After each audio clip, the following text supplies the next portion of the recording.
पहिला धोका म्हणजे सामाजिक विघटन, social fragmentation.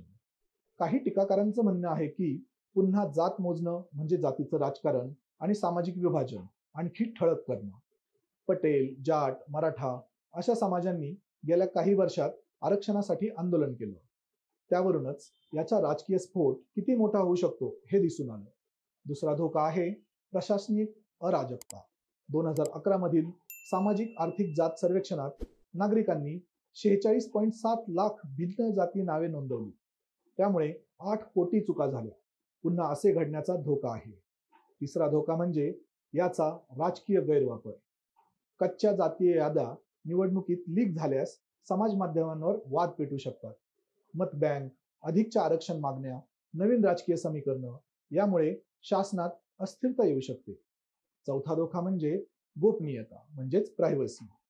Cyber हल्ल्यांमुळे data leak झाल्यास नागरिकांच्या वैयक्तिक सुरक्षेवर गंभीर परिणाम होऊ शकतात. अशा प्रकारच्या त्रुटी किंवा धोके असले तरी विचार करा, जर आजही निर्णय जातीनुसार घेतले जात असतील तर ते विश्वसनीय आकड्यांवर का नकोत?